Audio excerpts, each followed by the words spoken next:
Now about injunctions. We have an injunction and we're going into court tomorrow morning to fight this illegal, unconstitutional injunction. All we say to America is be true to what you said on paper.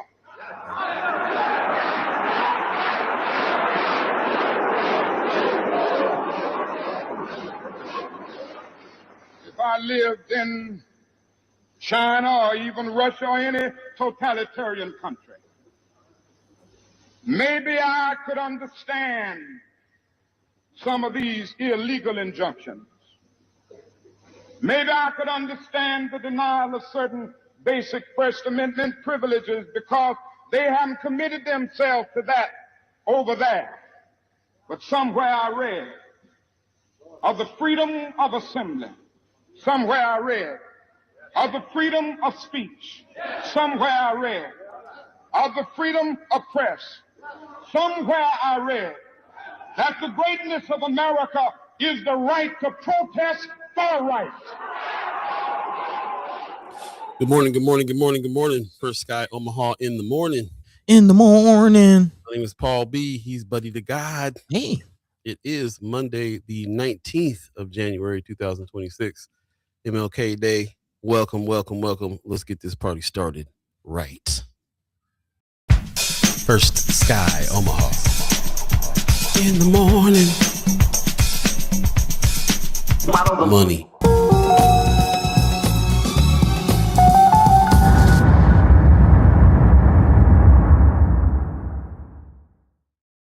Once again, we want to welcome you. Thank you for getting up early this morning with us on this Monday. How you doing over there, buddy? Looking wide awake. Don't let that fool you. I'm tired, boss. I'm tired. Late nights, albums getting worked on. People need store runs. Those kinds of things. Feeling good though. I am feeling good. Just a little tired. Again, another late night in the studio. About 4 or 5 o'clock in the morning. I got home. Ooh. Yeah.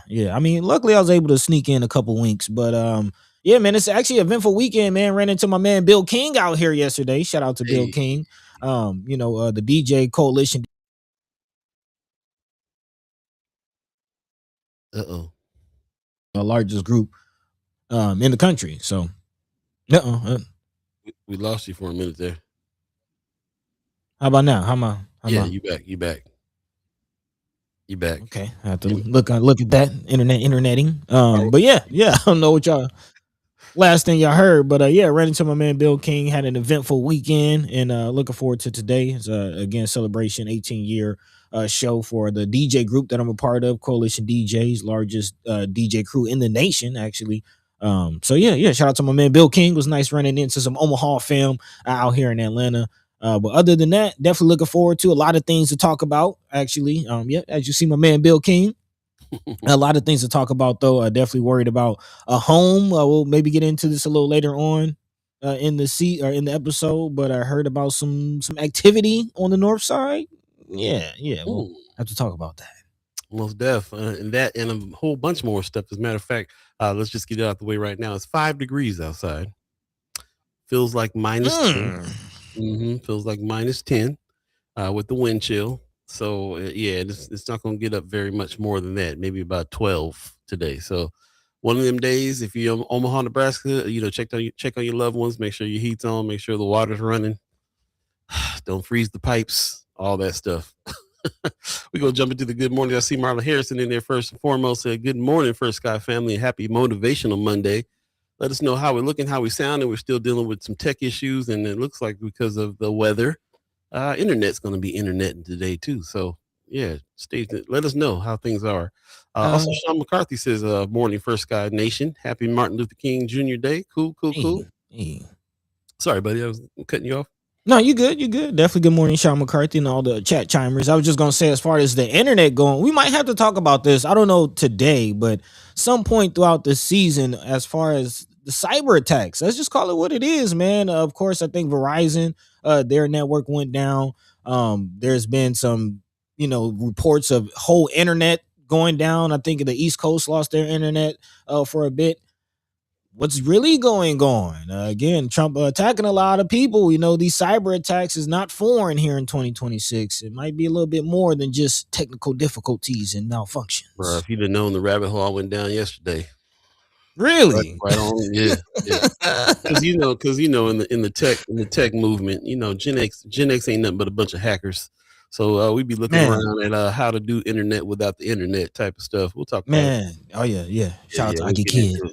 Right. RG says, what's up, y'all? Appreciate you coming on in. Player 21984 says, marvelous Monday to everyone. I'm sure that's Leia Keister. Hey, player.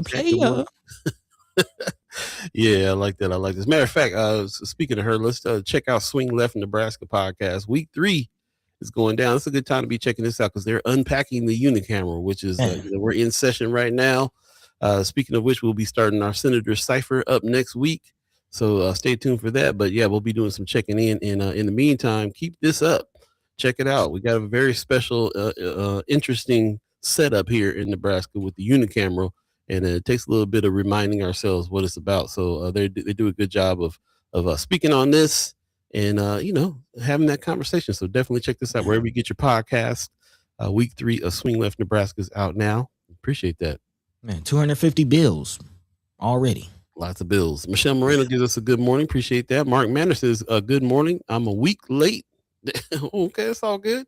It's all good. Hey, yeah, we started on Wednesday of last week, so you only missed a couple shows, but it's all good. Yeah. And we were just working out the kinks. It's all good.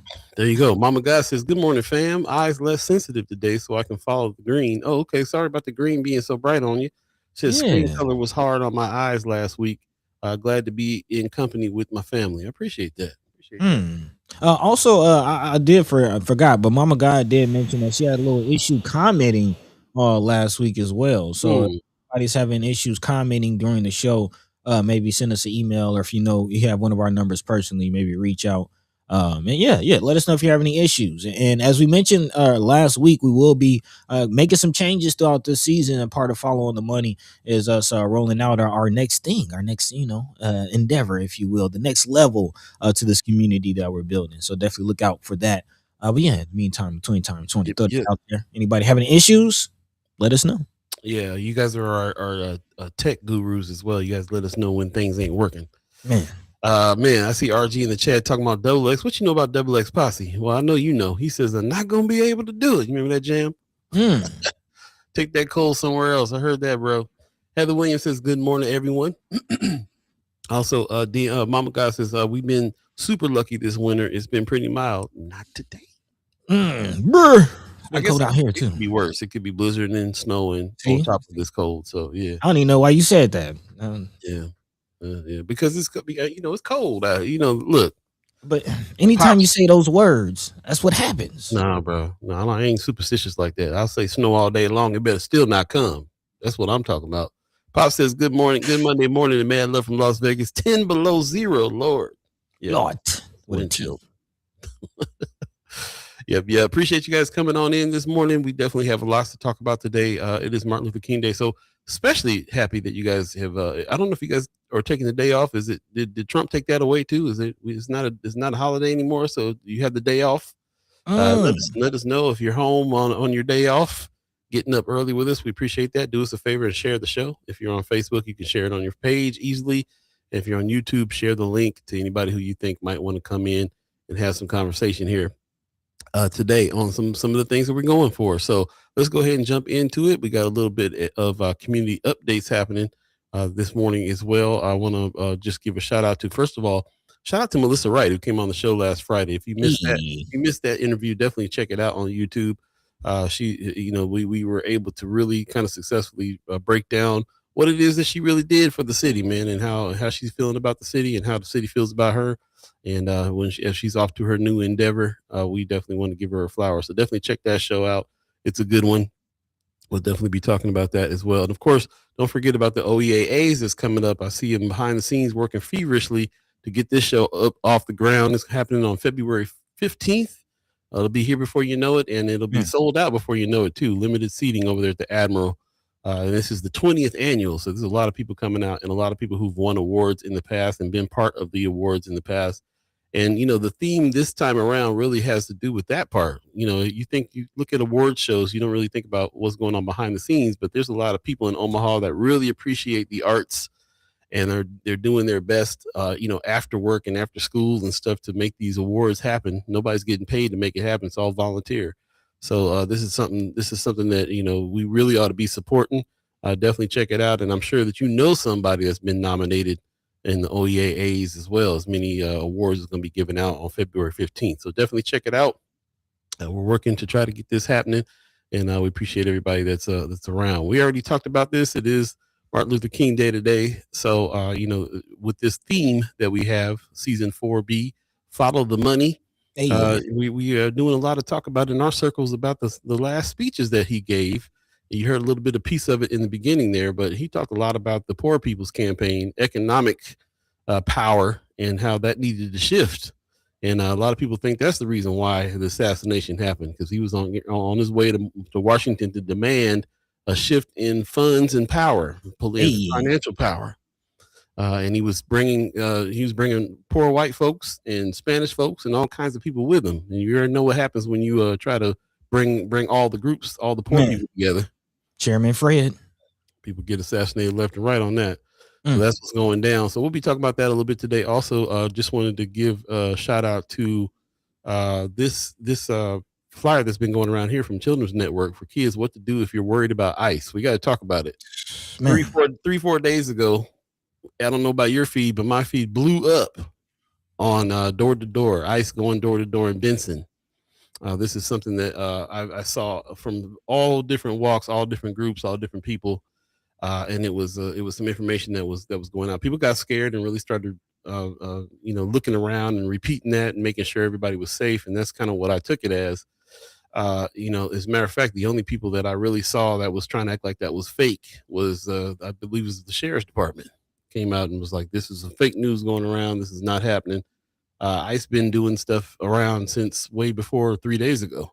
They've been around for a little minute doing things. So, I trust what the people have to say that are sitting in the neighborhood saying that they're around here more than I trust the sheriff's department, which is kind of crazy. When I read it, I thought about that. I was like, well, I got to take that with a grain of salt. You know what I mean? That's a shame that I have to do that. Be like, maybe we'll see, Yeah, I don't think Katie Rain has any reason to lie about, people banging on her door. I don't know if you got heard about that, but yeah, the ICE was banging on her door last week. I don't see why she would make that up. Yeah, craziness. Moving on. We'll be talking about that. I'm seeing people filing in this morning. Really appreciate you guys getting up. Donnell Sessions gets us good morning. Thank you. Also, Michelle Moreno says it's a floating holiday at my company. We have until February 15th to use it. Okay, that's interesting. MLK Day. Donnell Sessions says no day off, working as always. Join the club. We're here. Tamara Dwyer in the house. Good morning. Says I'm off and my son is home from school. Okay, so people still observing the holiday. That's what's up.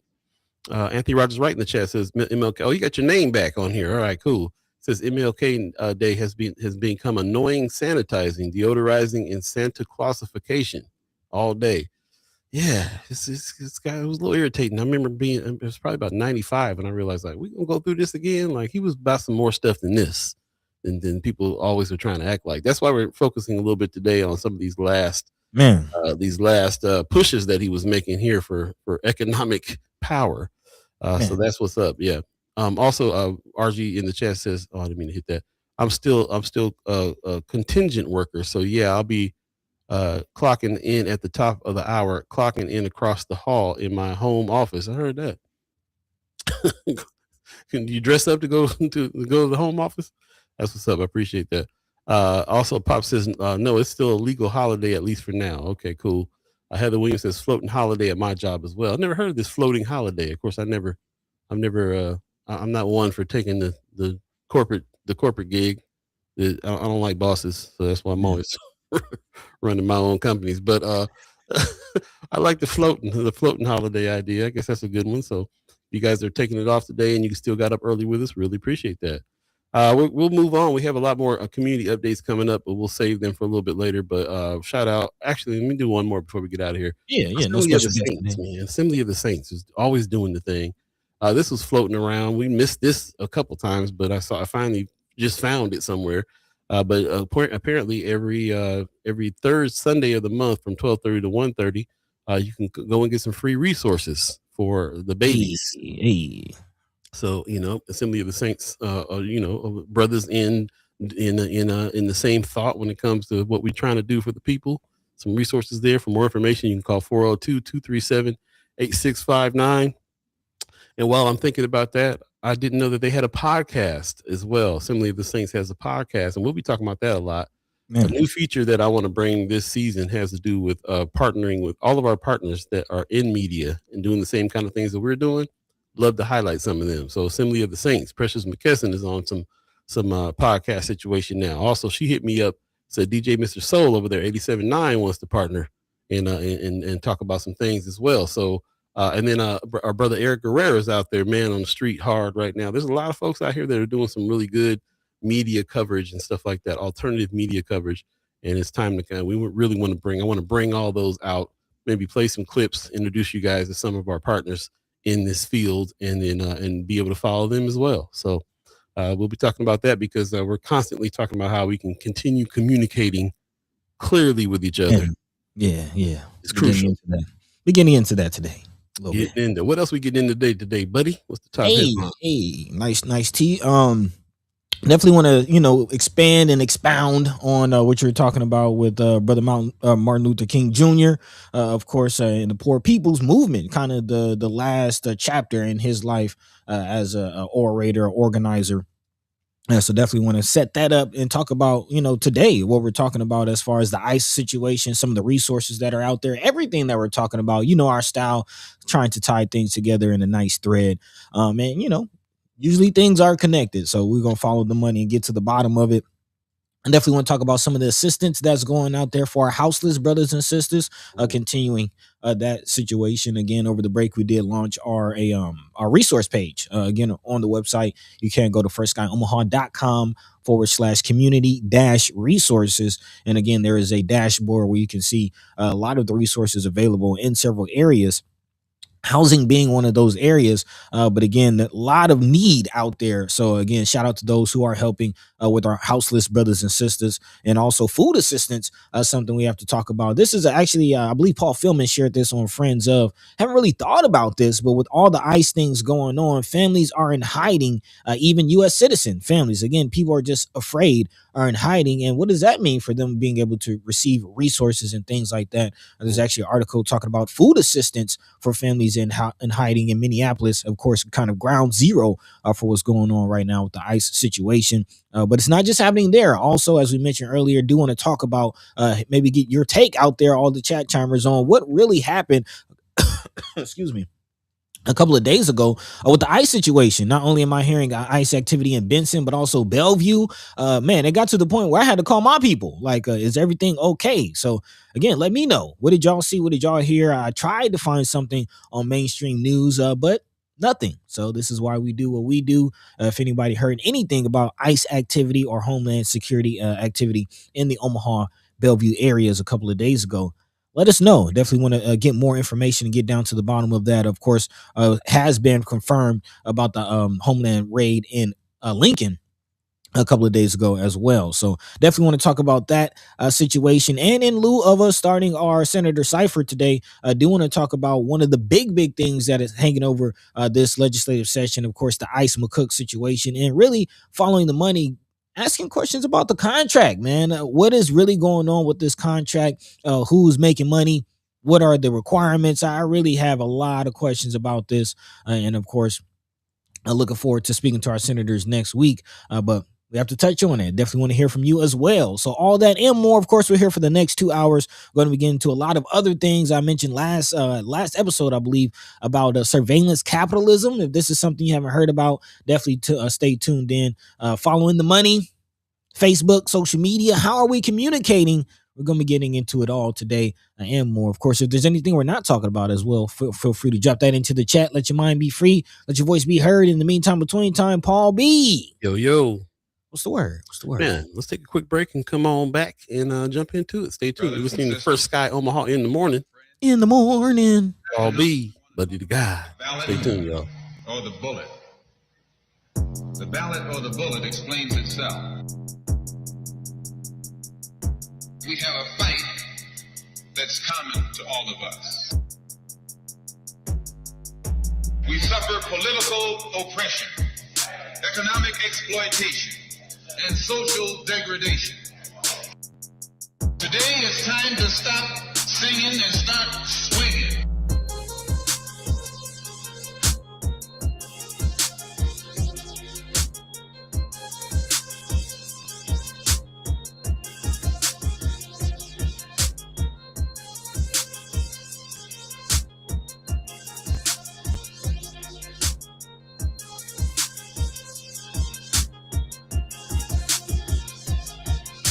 The ballot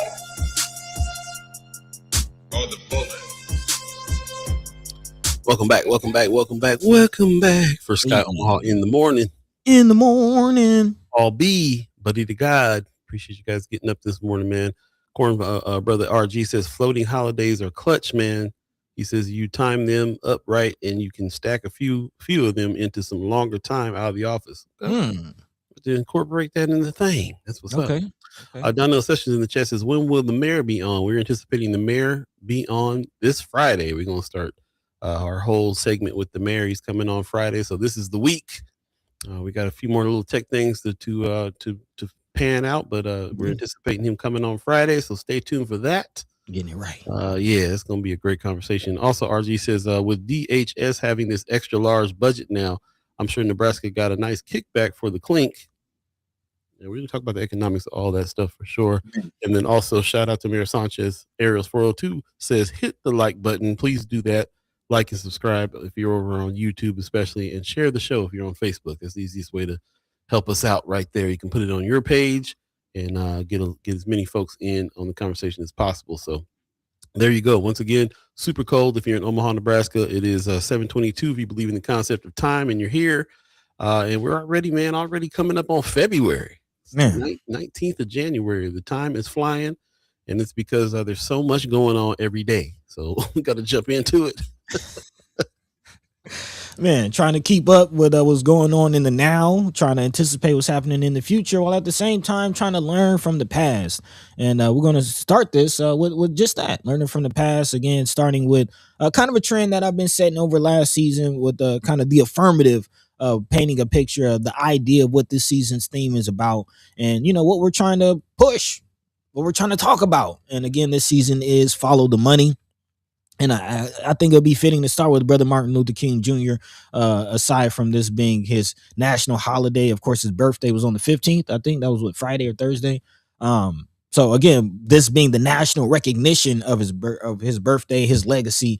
Definitely want to talk about a lesser known, lesser discussed portion of his legacy, and that's the last chapter of his movement, switching from the civil rights movement to a more class-based struggle. Again, he was assassinated at the Lorraine Motel in Memphis, Tennessee. He was there because he was speaking with, assisting, and representing the sanitation workers in the area. Again, African-American sanitation workers were being killed at an alarming clip in the Memphis area. Many of them weren't even able to drive the trucks, so most of them were hanging on the back of the trucks. Again, we're talking about the 50s, 60s. So you can imagine what safety standards were at that time, just in general. And then to add on top of it, the racial tension in a city like Memphis, you can imagine what type of environment these workers were dealing with. But again, this chapter in Brother Martin Luther King Jr.'s life wasn't just about the race or the civil rights situation. Again, he has switched to a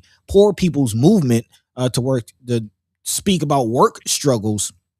And again, this is poignant in the Follow the Money season. And I want to start off with this because as we talk about all of this, let's be honest, the bottom line is the dollar. The almighty dollar is what all of this is about. I've said it multiple times here on the show.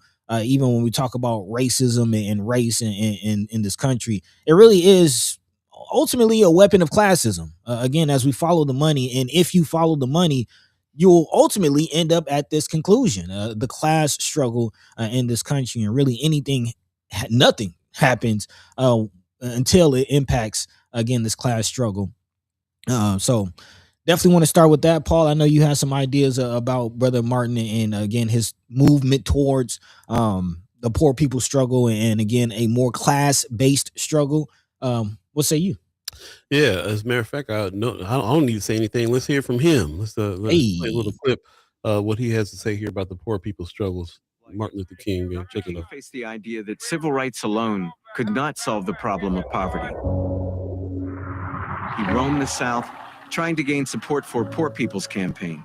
Its goals: full employment, a guaranteed income, and decent housing for every American. The campaign would recruit among all races, bring them to Washington, force the government to respond, a nonviolent army of the poor. All working together to solve the problem of poverty. We're tired of working full-time jobs for part-time income, and we are tired of not being able to find work. And it didn't cost the nation 1 penny to integrate lunch counters. It didn't cost the nation 1 penny to guarantee the right to vote. Now we are dealing with issues that cannot be solved without the nation spending billions of dollars and undergoing a radical redistribution of economic power. Yes.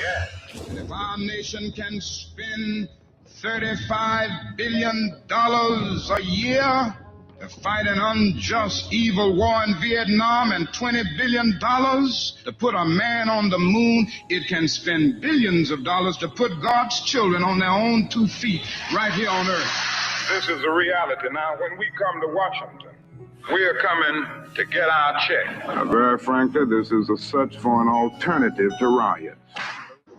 Well, I said there, of course, man, shout out to the brothers that put that together on YouTube. I have to grab their name. I just lost it. It was along the same lines of what we've been thinking about and talking about as well. And you can hear the power in his voice, man, and him chiming up in a way that you don't necessarily hear. This is what Anthony Rogers Wright is talking about. We always get this real mellow, laid back version that everybody, especially white folks in this country, want to really concentrate on the fact that he's nonviolent. When anybody talking about this, he sounds like people speaking now about unjust wars, how the economic power has to shift. He was stepping in some territory that a lot of people believe cost him his life to step into. And this march on Washington that was coming too. That was he's bringing all kinds of different races of people with him to Washington to talk about this.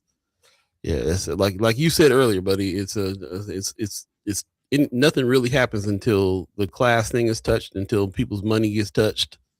Then this stuff starts moving for better or for worse in a big way.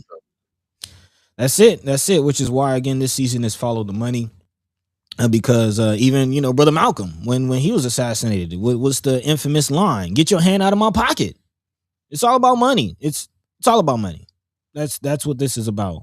So we'll definitely talk about that, but not just money, but the people's right to do for themselves, because the way the money is made is they force us to rely on them and their services, and to pay them to breathe, to pay them to drink water, to pay them to do anything. So any sign of people doing for each other is a problem. Which is why I wanted to highlight and definitely shout out, first of all, those who have gone to and assisted with our resources page, but those in the community also giving out resources. Again, speaking about our houseless brothers and sisters, especially in this season, as far as the winter being the coldest lows. Again, would you say today was 5 below? Man, yeah, that's not to talk about wind chill as well. So definitely hearts and minds going out to our houses, brothers and sisters. Speaking of poor peoples, I mean, that's kind of the bottom rung, if you will, as far as just where society goes. Again, our brothers and sisters without home, without services, without just basic necessities. But again, shout out to those who are trying to at least combat that. Volunteers from Hill, Omaha, as reported by KETV, are providing essential medical care to individuals experiencing homelessness in Omaha, especially during extreme cold weather, to ensure their safety and well-being. Melissa Neufeld, who's the COO of Heal Omaha, works alongside her team several times a week to provide street medical care to people experiencing unsheltered homelessness across the city. The extreme cold can add an extra challenge for those staying outside, which is, of course, why the organization says they often ramp up their visits during harsh weather. Neufeld said, that's why that's what I didn't know when I worked in the emergency department. I thought that there were people that would drive around and pick up people and take them to shelter, but actually we need to be alert as neighbors for people who look like they're in distress. It's also okay to stop and ask people if they're okay. And again, on the shelter portion, just keep in mind that shelters are at maximum. Again, there are more houseless brothers and sisters than there are beds in our shelters. We need more. But in light or in lieu of that, a big shout out to those who are taking it upon themselves to just do what they can. Again, as we say here, teamwork makes the dream work. Neufeld says we will go and see them in shelter. If they go into the hospital, we will visit them in the hospital, and really wherever our patients go, we will maintain connected with them until they are stable in housing with access to all of social drivers of health. We're all trying to do this together. That's really the movement, the message that we're pushing in this Follow the Money. One of the main messages is teamwork making the dream work, collective economics, and us figuring it out together. Because as you see, it's all we got. That's all we got. So again, big shout out to those who are helping with our houses, brothers and sisters. We again recently spoke to, maybe Paul, you can expound on that, but recently spoke to Sister Tamara Dwyer, who I think is in the chat. Good morning to you, who is the city's houseless coordinator. So we are still working behind the scenes on those things. But thank you to who all hands on deck, whoever's pitching in. What say you, Paul? She is in the chat. She says love Heal Omaha. So there you go. Nice. You got the cosign from the main lady. That's what's happening. We had a great conversation about just you don't know what goes on behind the scenes, man. Her and a lot of other folks are going out volunteering, checking on folks because especially in this weather, it's worrisome if you have any if you are thinking about the cold and thinking about what you got to go through. Imagine what people are going through who are houseless right now. And luckily we have a lot of like-minded people here in the chat, a lot of like-minded people that are ghost listeners that are doing a lot of this kind of stuff, man, going out and taking upon themselves. I think there's people in the chat. I think Kimber's son goes out with pizzas and stuff like that and hands out food. So it's all grassroots. Of course, I come from a place that has a homeless problem that is in the stratosphere compared to what's going on here in Omaha. When I was talking to Ms. Dwyer, I was listening to these numbers thinking that's all. Oh yeah. You know what I'm saying? Like that's one corner of Skid Row back home, like in a big way, bro. Like I'm thinking about when me and you went to San Francisco and went to go see your homeboy, man. We parked on the street that was so bad with it. Yeah. That was crazy. I mean, even down here in Atlanta, I mean, you don't, although there's tent cities and parks and back alleys and abandoned lots, we haven't in Omaha gotten to the point where there's people camped out on the side of the highway like you see here in Atlanta. Like you can literally be driving down in a wooded area on the side of the highway. You'll see a couple of tents right there. So we have some areas like that. I learned that from my meeting with Tamara. Yeah, but that's why it's important, but those camps may have 40, 50 people there, which again, in my purview is not a lot. Like we can help them. We can help folks. It don't take many of us to help folks. And I think there's a lot. I think we have more volunteers, more people that want to help than we even think. Marlon Harrison in the chat says something interesting. He says, one thing people have been saying for the past year is that racism is expensive. Look how much taxes have gone up to pay for ICE in these donation centers. Not just taxes. Look how many programs have been taken away from people that might need them, like people who are houseless, healthcare and everything else. And the money that's been taken from that and given to places to oppress us. Tamara Dwyer in the chat says, yes, please talk to people, especially if you're worried about them. Yeah, if you're worried, go check them out. You know what I'm saying? Like, this is it. I'm learning much more. We'll have to have Majee Miller Jenkins on again to talk a little bit more about mutual aid, some other folks that maybe have some insights on that as well, as we learn about it ourselves and move in that direction. Then from the first thing is to have that in your heart to do. And the first thing is to have that in your mind to do when you pass by somebody. see if they're okay, and not just ask, because a lot of times people can't use their words. You got to look and see what their eyes are looking like. Look at the skin tone. Look and see if you can tell whether or not they got enough to be warm, whatever the deal, and then figure out what we can do. We can figure out what we can do. We know some people, some chat chimers that have let folks in their homes, to help.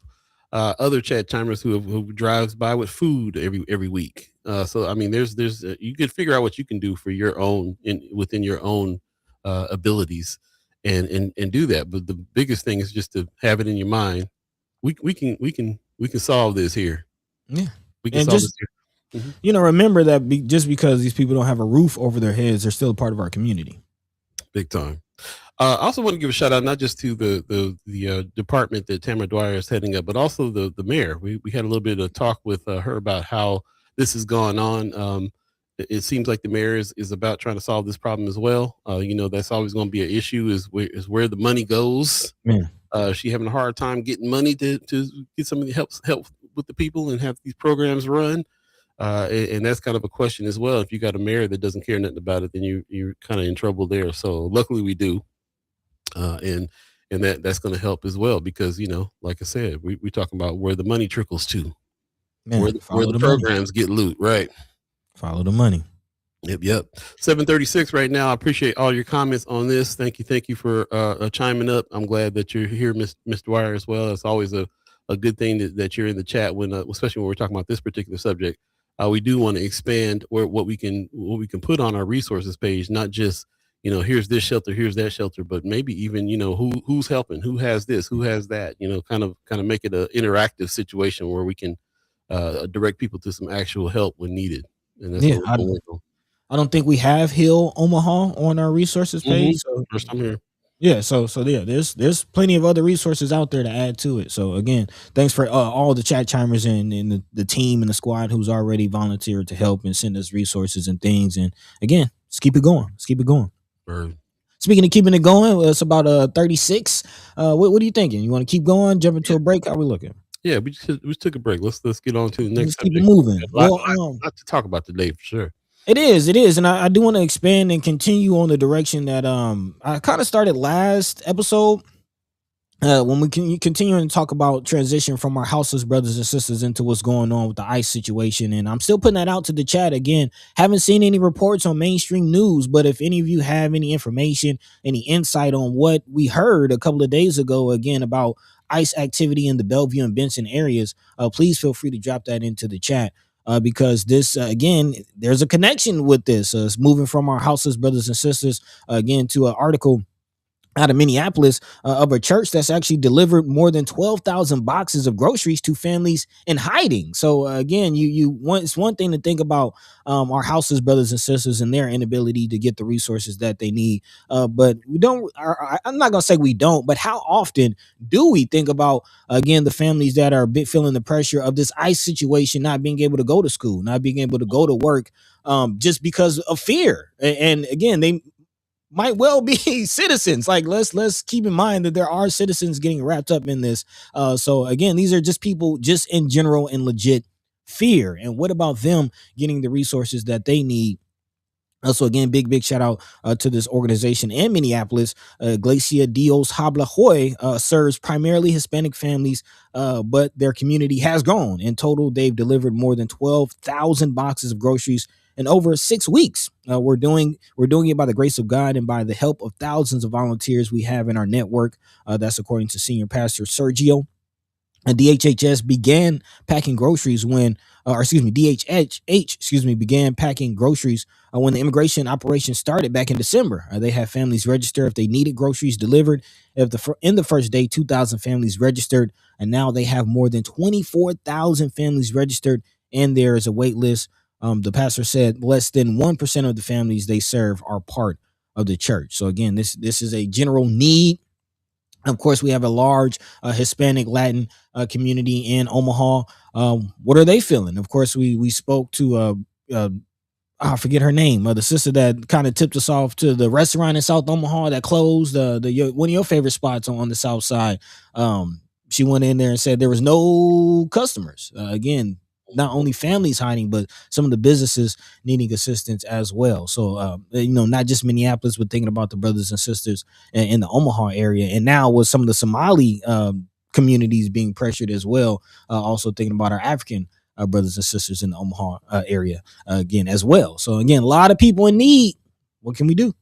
Big time. Anthony Rogers Wright, who I think is up in Minneapolis right now, says that's been the main work we've been doing up in Minneapolis: food distribution and medical supplies for talk living in talk about supplies for folk living in the shadows. Got it. Shadows. Understanding community efforts and organizing in this town. Got it. I appreciate you being up there and reporting back on some of those efforts. And I wasn't thinking about it until that article hit too. So shout out to who wrote that article? Do you get a byline on that? It's the NPR News by Nina Moani. Got it. That was a super interesting thing to read, just because you don't think about it like that. You might think about helping people that are obviously in need, but what about the friends of yours that are laying low just because they don't want to really be out much? I will say this: being in the area, my feed was blowing up like this all the time. I spotted in Benson area. Be safe, man. Know your rights. ICE has been seen in the Benson area starting 8 a.m. knocking on, going from door to door. That day was the 16th. It blew up. My feed blew up so hard on that. I don't know about yours, but everybody was on there saying that, to the point where we were just like, wow. We had to kind of we had to start sifting through this stuff. And here's the really interesting thing about that phenomenon. You just said earlier that you try to look for mainstream news to see if there's any story on it. There's not. And there's not going to be. People who are in news, including myself, looked into the situation and try to find some quotes or something statement or something from somebody in any kind of official capacity. And the only thing that I came across was the sheriff's office saying that it was fake news. This is not true. This is not happening. ICE is not going door to door to Benson and so on. But the sheer amount of people that chimed up saying it's confirmed. They just knocked on my door, including a friend of First Sky Omaha, Katie Rain. Man, it leads me to believe that there's some truth here. And also, I gotta reiterate, it's tough.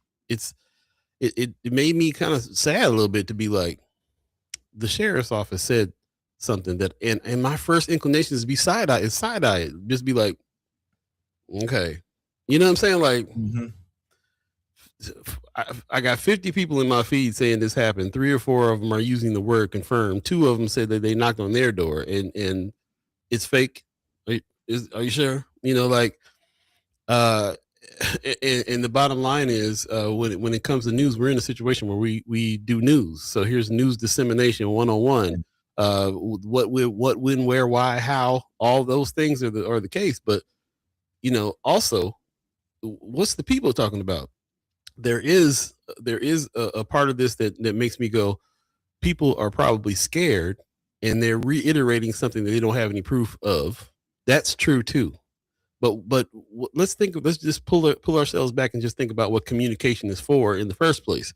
We're communicating because we need to understand something about each other, or we need to relay something to somebody else. And it may not be a news piece that says this is what's happening, this is the what, when, where, and why. It could just be that people are scared and they're reiterating something, and you need to know that. We need to know that the community around us is in fear right now as well. If that's all the message they're translating, and nobody was going door to door, kind of doesn't matter, because we can imagine that that's what they're doing, and that's what they're doing in other states, and we won't put them past it for doing it here.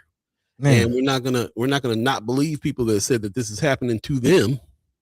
So all those things make it very valuable that we have the social media platforms that we use, the social media network that we have, where my feed can get filled up about something. Because I'll tell you what, I started calling my people as soon as them things started dropping. Same. I was saying, listen, there's some rumors around here that ICE is knocking on doors in certain areas. So let me know when you made it back. Don't lollygag out here. Pick up the family and get back to the house and let me know what's happening. And sometimes that's enough for us to just take care of each other in that way. So I saw a lot of people that were going back and forth in the chat, and then Friends of First Sky Omaha especially, about whether or not we spreading fake news or fear. No, not in this case. I don't think we were spreading fear. I think people were scared already, and they were expressing that to other people so we can keep track of each other and take care of each other. Man, the fear is already out there. Let's just call it what it is. At the same time, quite interestingly, when the messages were going around about Benson and Bellevue, I heard messages about my area as well, Decatur and Stone Mountain in Georgia. So much so to the point where, I'll be honest, I was peeking out the window. I was out the window. Because let's just be real. Let's be real, bro. What are we dealing with? Like, who's safe? Who is safe in this country with this going on? We're all immigrants. Well, not all of us, but right. Most. Yeah, most. Let me jump into the chat because I see some stuff here. RG is saying, well, who's at the top of DCSO? You got to question the source. Please question all sources all the time, and take it with a grain of salt, and keep your eyes open too. I mean, like I said, that information was enough for me to become aware, and like you said, look out the window, make some calls. Sue Kessler Hagen in the chat, good morning, says, my first thought was that I trust the people more than I do the sheriff. I mean, it's a shame that it's like that, but hey, it's kind of like that. Do they have a direct line to people? Because it don't feel like they do sometimes, so like, yeah, if the people are chiming up, if they're actually taking the time to get on their social media page and say something, we're gonna pay attention. And if a whole bunch of people are saying it, we're seeing what's happening. Well, we already know what it is. We already know that there's a campaign against information, and they're trying to shut down sources of information all the time. If you join us on the second hour, we're going to be talking a lot about how it is that we can communicate past the channels that there are out here for communication, because we don't know how long those will stay up. So join us on the second hour so we can really get deep on it. But I'll tell you what right now, we have something going on right now, which is people chiming up on social media, and you think about who your friends list is. If you get up and say, hey, this is happening right now, ICE is going door to door in Benson right now, you're posting that because you're caring about other people and saying, hey, keep your eyes open. We know this is going to affect us and what's going on in this country. I'm sorry, but that's what it is. We live in Nebraska. It's the same situation. We could be in the same situation as Minneapolis right now. Might be. Yeah. I mean, think about it from the news perspective as well. If I'm a journalist, if I'm a newsroom, there is a process of verification when you hear about, resources, but how would you verify something like that without getting verification from ICE and Homeland Security? Right. And why would they verify it? You see, they're wearing masks. Like they have every reason to be covert in what they're doing. Yeah. From a news perspective, you would go to Katie Rain or whoever said that they was trying to bust down the door. You would talk to the people that this happened to, and if you couldn't get any confirmation from the sources that they're being accused, then you say that in your news report. From what I understand, they didn't respond to our request for information on this, and that tells you something as well. So I mean, it just is what it is, and then I feel like we're stepping into something that's a little bit even beyond. This is the future for me. Like, we either got this news on the news before, but now that social media is in play, it's another source. When you get on social media and you see that 50 people in your feed are talking about the same thing, it's another source. And also, this is why we push citizen journalists. This is why we push citizen journalists. And the concept of a citizen journalist is to take the timeliness, the access of social media, and couple it with some journalistic principles to be able, so when people are posting these things, you have at least some kind of idea of how to vet this, how to have some media literacy to look and read between the lines, see what details are missing, what details aren't missing, so we can have a more reliable network on social media of community members who can spread this information, because as you see, it's imperative, it's necessary. And in our content creator camp, one of the things that we teach is to become a trusted source in your neighborhood, and using those journalism tenets to be one. So there are certain people that were in my feed of those 50 people that spread that around that I was like, oh, if they said it, then I really believe it now, right? Because of who they have presented themselves to be online, and that's why it's super important. So, yeah, that's well, yeah, all 50. RG said it. All 50 of those folks can't be wrong. They can be. But again, how are we using? How did they use the social media? Maybe they didn't see ICE walking door to door, but they heard it from somebody else or saw it on some other feed. The point is, take this feed of 50 people that are saying this and try and figure out like what's going on in the psyche of our community right now, that we are scared. There is a reason why people are chiming up and saying this or spreading this, whether they're spreading something wrong or right. A lot of people don't want us to be trying to spread things that keep people in fear, but the fear is there already. Right. That's the point. It's not the spreading of the information and the ringing of the alarm that's stoking the fear. It's the brutalizing and ICE shooting people. that's stoking the fear. And speaking of those content creator alumni and resources, again, we call all of you our chat chimers for our co-hosts for that reason. One in particular, shout out to Sister Miss Erica Felt, who shared this on social media on Friends of First Sky Omaha, and we got to talk about it. Again, the reality is not just the information, or it's not the information at all that's spreading the fear. It's the real numbers. It's the reality. It's the human trafficking. Let's just call it what it is. The sheer number of human beings being caged by ICE across the U.S. has reached a record high of 73,000 people. And that's in just about 370 days.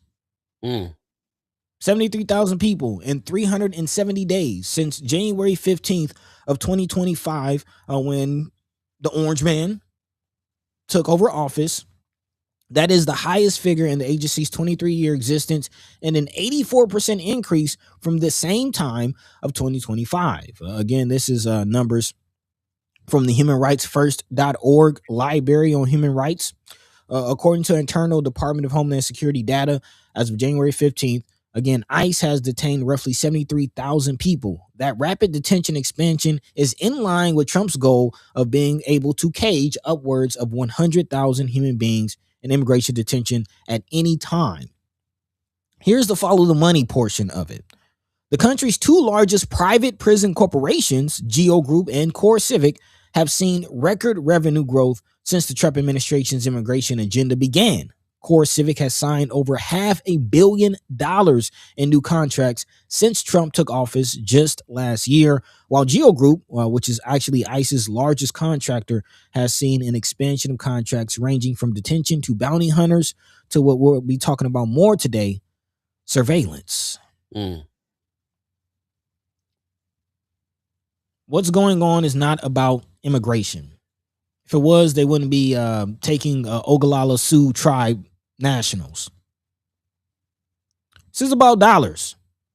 This is about human trafficking. This is about slavery. It always has been. What say you? Brother Pena Validetters is in the chat saying money changes media. Interesting thing to say there. He says, I'm going to tell this much. Telemundo, Univision, they are all in working with ICE, promoting ICE. Really? With ICE, promoting ICE?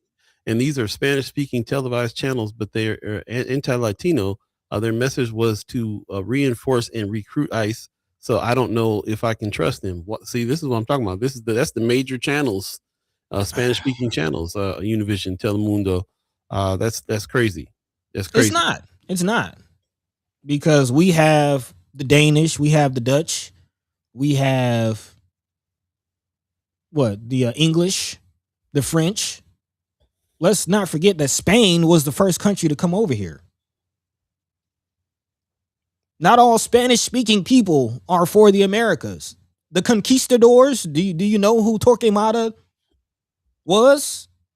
Some of the most brutal were Spanish-speaking. That's the reason that they speak Spanish. That's not their native tongue. The Aztecs, the Mayans, the Incas, they didn't natively speak Spanish. Portuguese, Spanish, and English. These are our colonizers' tongue. That's the only tongues we speak on this continent. All right, calm, buddy. You got your new glasses on now. Calm down, please. Calm down. You got your new glasses on. Don't break them. Don't break them. Mark Manor in the chat. I appreciate you coming in this morning. He says, and the kids are scared. This is really grinds my gears here. My nephew called me up the other day as he heard trucks outside, and garbage trucks do not come on Saturdays. The kids hear about things like what people spread about Benson. Kids are scared. This is we talk about this all the time. You gotta have the conversations with the family. Got to have the conversations with the kids. Check in with your black friends. We've been doing this forever. We sit down and have conversations all the time about things that are going on. As a matter of fact, I want to talk a little bit about this in the second hour too. We highly encourage you to stick around. We have this new format that we're working out here is we present a lot of what's going on here. We talk to you guys about the news. The second hour is going to be when we really kind of break loose and have the real deep conversations. And that's how this is going to change up here moving forward. So the second hour, we're going to be talking a lot about that situation too. Somebody in Friends of First Sky Omaha put a article in about the Green Book and how the Durham Museum has a exhibit coming up about the Green Book, and it's bringing these things back up. Just reminds us about how black folks have been having to take care of each other by spreading information about where we can and can't go. For the longest time, the Negro Motorist Green Book was a huge thing, and it's resurfaced again now, which I think is really relevant. Why this exhibition is happening on February 7th, coming up at the Durham Museum. We'll be talking about it for sure. Wanda Lewis in the chat, giving us a good morning. Appreciate you. We're definitely coming up on the second hour where we can dive into some of these things, and also I don't know if we put this out there, but what's on your hearts and minds as well. Some of the stories that are happening right now too. We appreciate you guys following the stories and jumping in on the threads that we're talking about here, because it really enhances what it is that we're talking about. We can read the articles, but us having the discussion about the articles is really where it's all about. So I appreciate you guys, all the other information I didn't know, like about Telemundo, Univision. We talk about mainstream news all the time, and what it is they're covering. What we know about what's going on in Minneapolis is because of pretty much mainstream news, and then a couple of alternative news sources like what we try to do here. Shout out to Georgia Fort. Shout out to the Unicorn Riot is another group. That goes, Boots to the Roots, takes the camera out, talks to the people. And we do have to have a mix of that. The reporters from mainstream that are going out getting the story, but also the people that are Boots to the Roots on the ground telling the stories as well. And then Channel 5? Say again? The Channel 5 cat? Channel 5 is Boots to the Roots for sure. We're learning about some, and we have some here that are really kind of branching out as well. Shout out to DJ Mr. Soul, who is a prominent DJ here in Omaha, Nebraska, but also is stretching out to have some talk, have some, he understands the mission too. This is a brother who's been a consummate entertainer and head DJ around here for the longest, but he's also grown, and he's like, hey, we got to have these conversations. Stuff is happening too. So you have that on his radio show. Shout out 87.9.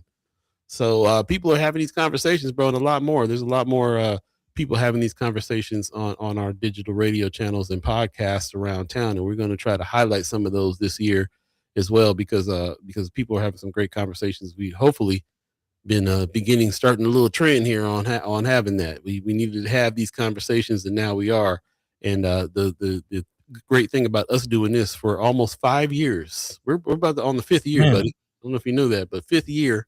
And we have a lot of folks that we can consider First Sky Omaha fam, and we want to try to put some of them people in motion now. That's what it is. Oh yeah! Shout out to Precious McKesson starting her platform, doing things. So Art, and shout out to you again, Chad Chimers, Ghost listeners. We appreciate everybody who follows us and joins the conversation and is on the same page when it comes to like figuring out what can we do. Let's put some real resources in place and figure out how we can get together and do those things.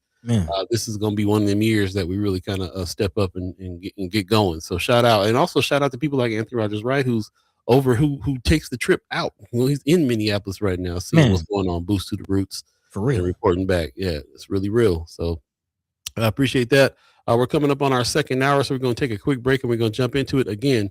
I hope you guys stick around. We definitely are starting a new format with this season 4B, Follow the Money.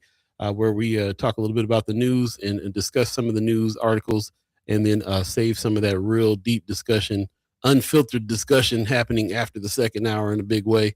Stay tuned. Buddy might want to put the old glasses on because if he gets riled up, he can throw them against the wall. Feel it bubbling. Don't break the new ones. Don't break the new ones. Feel a blast bubbling. Stay tuned, y'all. We'll be right back. You're listening to First Guy Omaha in the morning. In the morning. Paul B, Buddy to God. It's going down.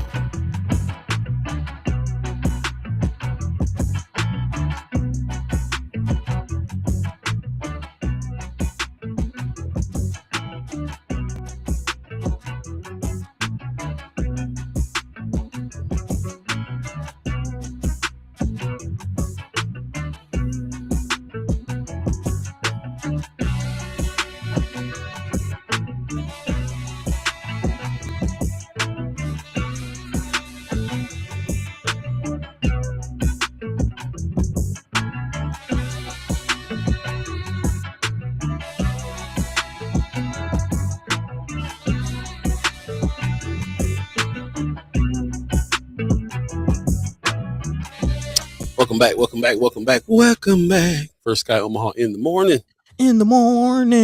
Paul B, Buddy to God. Hey. All of you chat chimers, I hope you stick around for the second hour. It is now 8 o'clock. If you believe in the concept of time and you live in Omaha, Nebraska, it is about 7 degrees outside, and it feels like 10 below because of the wind chill. So check on your loved ones. I heard you're supposed to be trickling the faucet on to make sure the pipes don't freeze. Yep. All kinds of stuff, weird stuff. Is that weird? Come on, man. We turn the water all the way off in California. Matter of fact, there's usually a water shortage. Yeah. We gotta wait for a couple times to go before you even flush in California. Yeah. Well, last thing you want is your living room flooding. I'll tell you that. Yeah. So the pipes burst. It's over. It's over. We've been talking a lot about what's going on here, and just have to get to the part of the discussion where we talk about how we're going to continue to communicate, what we're going to do for each other, and so on and so forth.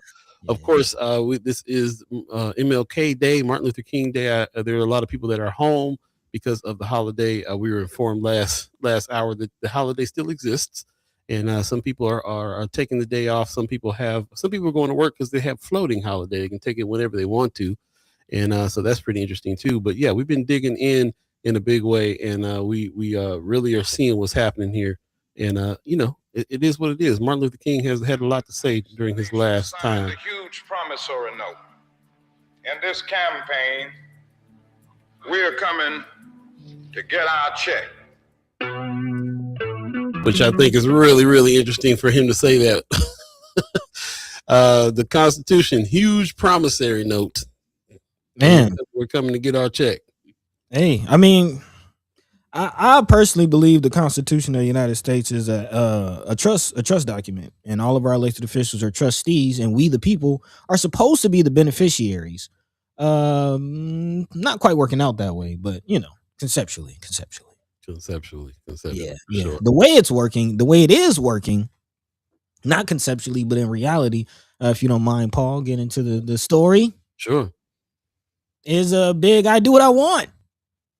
That's the vibe that we're getting, not only from Trump, but Trump Jr., Trump Minor, aka that's what we're calling. That's Ellen Pillen's new name, and it's pretty par for the course. Again, we are not having our Senator Cipher today. We're starting that off next week, but we are still looking at the beginning of the legislative session. Again, 200 plus bills being presented, and we are trying to and will make our way through as many as we can this session. Starting with this, definitely talking about LB 963 from our beloved state senator Terrell McKinney. Put some respect on his name, and this deals exactly with what we're talking about. Again, the very controversial but unknown Nebraska contract with the Department of Homeland Security and ICE. Again, LB 963 seeks to void any state federal immigration agreements without legislative approval. Excuse me. That would include the most high-profile case in which Nebraska Governor Jim Pillen and the Nebraska Department of Correctional Services agreed to the lease the state's work ethic camp to U.S. Immigration and Customs Enforcement, i.e. ICE, of course, talking about the McCook facility. McKinney's bill also seeks to narrow state law and say the Nebraska Department of Correctional Services can house offenders under only state laws, not any quote unquote law. A Red Willow County District Court judge cited that section of law as a reason to not halt the Nebraska ICE partnership. Again, McKinney said the executive branch does not have the autonomy and should not have signed our state up to have an ICE detention facility. However, again, in good old Trump Jr. fashion, as we've seen Trump do with the attacks on Venezuela or the attacks on Nigeria or just about anything that he seems to want to do, he feels like he has the authority to do that. Again, Pillen argues that he is actually doing his duty to help the federal government enforce immigration laws, and in pre-session interview in mid-December repeated very clearly, we have the authority. Again, Governor Pillen said there is evidence every day of a safety problem, citing his 4 trips to the U.S.-Mexico border. So again, still trying to figure out what's in this contract. I've asked the question, and hopefully we can get more information from the senators next week. But I'm going on a limb to say that they're pretty much still in the dark. Again, if you remember, we spoke to Senator Margot Juarez, who herself tried to go in and get some information. We actually also spoke to Senator Michaela Cavanaugh, which I just reminded that that interview that we did with her, we still have to post, so look out for that.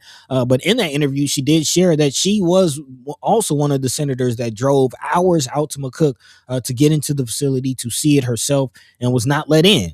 So again, it's one thing to get into the facility. It's going to be a whole other fight to actually see the contract that's behind and backing the facility. So again, a lot more questions than answers, but they're on the case. They're on the case. Shout out to Senator McKinney. What say you, Paul? Yeah, like I said, I'm anxious to hear what he has to say when we talk to them next week with Senator Cipher. Then we'll definitely dive into it. I definitely see a pattern here of everything that's going on nationally with our current administration seems to be going on here, in a big way. As a matter of fact, some of the things that it's not really related, but something that's tied to this is the fact that in Minneapolis right now, they're instead of investigating the shooter, they're trying to investigate the woman's wife, a woman who passed away, but who was shot by the ICE agent. Her wife. They're also trying to really dig into Tim Walz, and they're trying to shift the focus and try to find some dirt on him and spend a whole bunch of time on that, which I found a big parallel. Speaking of Senator Michaela Cavanaugh, that we'll be talking to here pretty soon as well. She's all in the news for something that has to do with some stuff that was hanging on the wall, and now the sheriff's department is involved, and the biggest making this big waste of time, big deal on whatever happened here, and they're doing all this in your face investigation on what's going on with her, which is just ridiculous. Shout out to Allie Pillar, who on Friends of First Sky Omaha made that comment, like, what a waste of time to be all this stuff going on. You want to, right, but you know what it is, it's all retaliatory all the time. If anybody opposes them, then all of a sudden they want to spend all this time and energy in doing all this. Like the sheriff's department done got other things enough to do, so they got to go now dig into Senator Cavanaugh's case. It's just it's craziness, but it's par for the course. I feel like it's like you said, it's like Trump minor, because that's exactly what Trump is doing out in Minneapolis right now. So there's some parallels there, and I think it's unfortunate, but it's up to us to really kind of keep the narrative where it needs to be.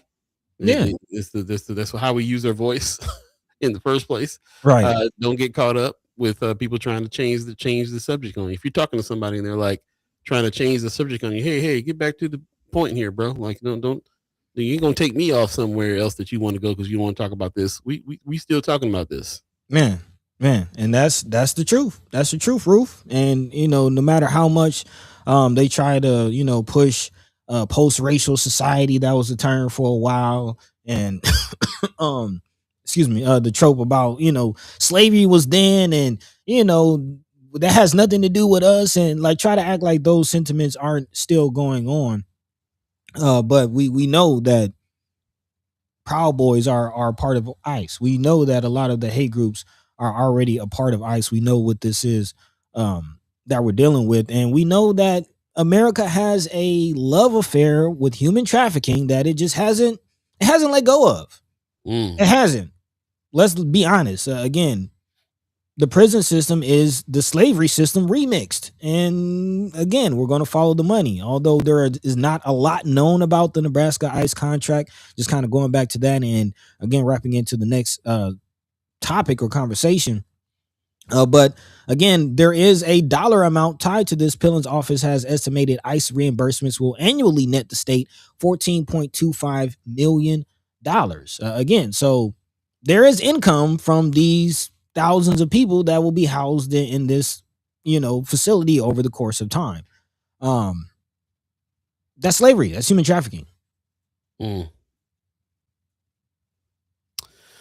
Yeah, we gotta definitely talk about it because it's part of it. It's really interesting. It's happening during this season. Like for those of you who don't already know, this is the follow the money season, and it's really interesting to see all the stuff that's going on. I'm just looking at some stuff that was sent to me by a senator, one of our senators, when they heard us talking about what was going on with the ICE, people in Benson, ICE knocking doors, sent photos, like sent some evidence. One of our senators sent us evidence of people out there active in the area, so is proving that some of these things are actually happening, with some actual photo evidence of these things happening. So again, how would it not be? This is one of the most lucrative deals happening in America right now, is how much money is going to ICE. I did hear one thing about the, we talked about this $30,000 bonus. No, $50,000 bonus that they get to become ICE agents. A lot of people are questioning right now, where are all these ICE agents coming from? And at the same time, what's going on with the Proud Boys? What's going on with all these other? Why aren't they out here trying to help the law? And it's because that they're all hired.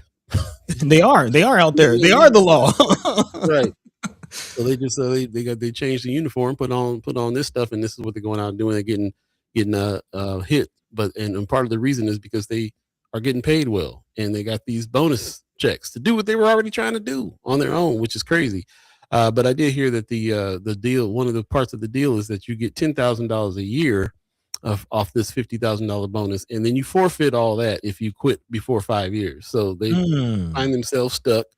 They get in these things, and now they got the whole country that's marching against them. So they're feeling that pain. If they want to get out of it, then they got to pay the bonus back. So I think that's funny. But I mean, you think you're gonna perpetuate slavery and not be a slave yourself? I mean, the overseers were poor too. Man, you got to make it make sense. Mark Manor in the chat is talking about that Michaela Cavanaugh thing. He says the Lincoln sheriff was rolling their eyes at this. Also, I saw that like the police didn't want to have nothing to do with it. Marla Harrison says Porky Pig can do any and everything except bring Nebraska out of debt. Ooh, shots fired. Shots. Mark Manor says no one is getting reimbursed by this administration. Played yourself. You played yourself. Brother Jahi Shabazz in the chat. Good morning. It says Peter Thiel, owner of PayPal and Palantir, is Trump's puppet master. ICE is the pretext to a national surveillance grid. Come on with it, bro. Marianne Adelson gave Trump $250 million and saved Trump's MAGA movement. They are both Zionist globalist Jews. Okay. Trump is the puppet. They are his puppeteers. Okay. I'm glad you said things out. He did, and he kind of laying out the direction that we're going, to be honest, because again, surveillance is on the back end of this, is the kind of the quiet end of this that we're talking about that's going on, as far as the ramping up of activity of ICE, this police state that we all find ourselves in, and what that really means and what that really looks like, because it's not just the overt, policing in the streets that we're seeing. It's not just the brutal, hand-to-hand, body-to-body combat that we're seeing. It's also very quiet, very subversive, very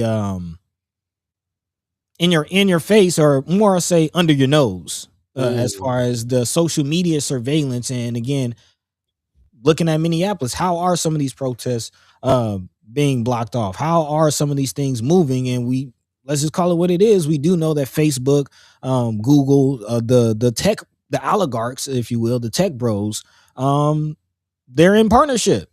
They're selling your data. As the adage goes, if the service is free, then you're the product. And again, all your posting, all your thinking, all your friendships, all your relationships, all your interests, all of that is being packaged and sold to the highest bidder. And somebody just talked about Department of Homeland Security and their budget. They're the highest bidder. Mm. And what are they doing with this information? Building profiles to profile us. Mm-hmm. To your point earlier. To your point earlier about the sister in Minneapolis that was shot and her partner that are being investigated rather than the ICE officer that investigated them. They're being investigated because of this very thing that I'm talking about. Again, some of the posts that they made, their social media profile falling into this AI database and being flagged. And now, you know, again, they're being deemed domestic terrorists. And that's going to be, that's the interesting part about that is that they don't really have to do any of that kind of stuff. They can just, this is for them to be able to find out what they want to find out and do what they want to do. Before there was a point that they wanted to catch somebody in something and then call it something and then make sure that they're criminals. As a matter of fact, that the reason why they're after Tim Walz and stuff like that out there right now, because they're saying he openly got up on stage and said for criminals, this is the wording was quote unquote criminals to come out and impede the investigation, impede these arrests. Already calling them criminals just because if he's suggesting as citizens that we go out and keep an eye on what's going on with ICE, film all this, pull your cameras out and take all this because what they're doing is illegal, and we need all the evidence we can get. So he encouraged people to go out and get that evidence. Well, the powers that be out there are talking about, or actually our administration is talking about these people are already criminals. That he's saying go out and do this, and that is a violation, and he needs to be investigated for calling for this. So they're always trying to twist some words and some phrases and some things, and it doesn't really matter. You say what you say, they don't come back and find something in your social media or anything that you've been associated with to do what they want to do. It really kind of doesn't matter if they don't like what you hear. There's no saving you. There's no saving ourselves from that. It's not happening. You can just be brown. You ain't even got to say nothing or have a Facebook page. So, we can talk about all these things that we need to do to save, to tamp down ourselves or go underground or do all these things. But when it comes down to it, it really doesn't matter when you have a regime this way. So our energy needs to be spent overthrowing all that. That needs to go away.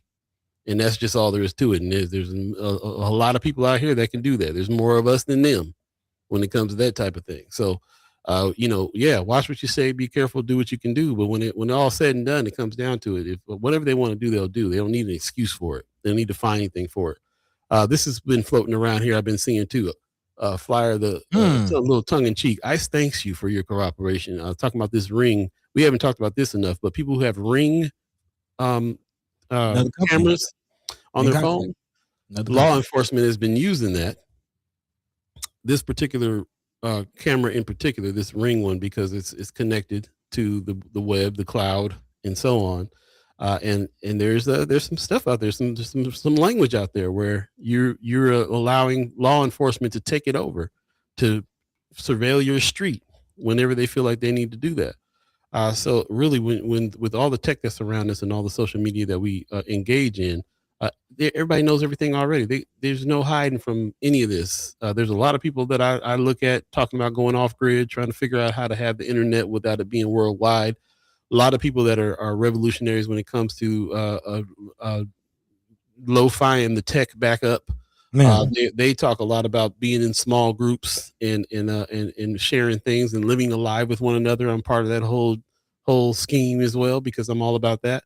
Live alive with one another, face to face, in person. Have these kinds of conversations.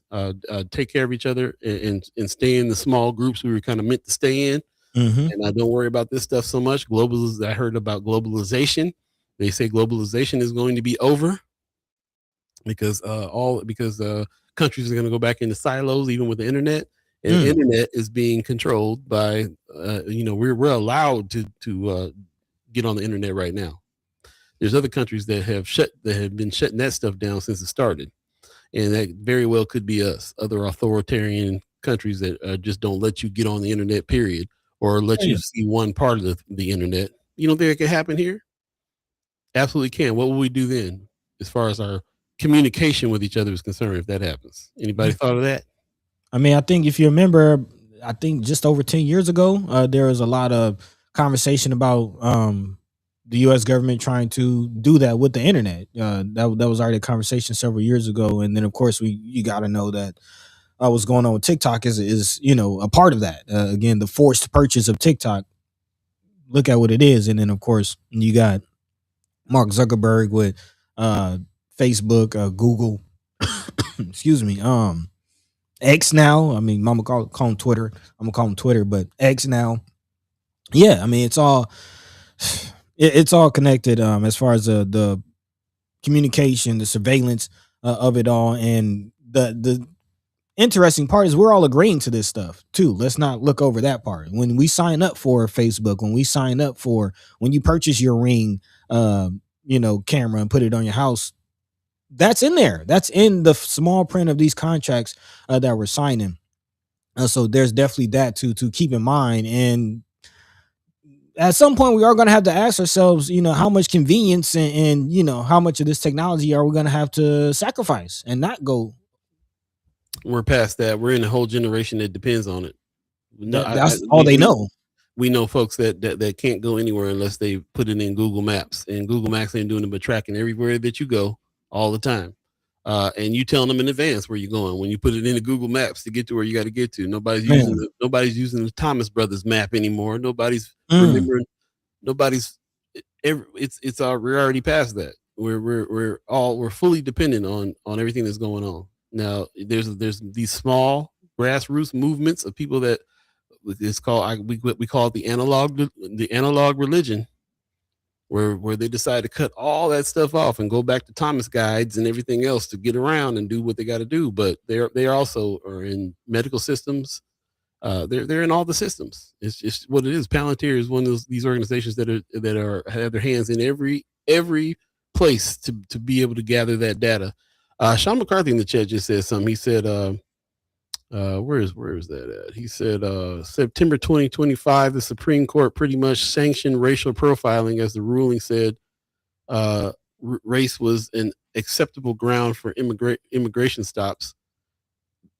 All the surveillance that is happening is only to pinpoint where we're at any given time. It's not to catch us in nothing.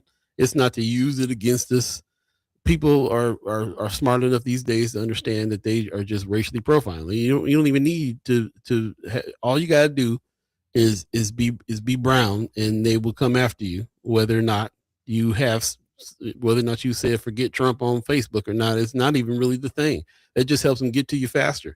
And walking around with a phone in your pocket where the cell towers are pinging every time you walk by something just means they know where to come get you.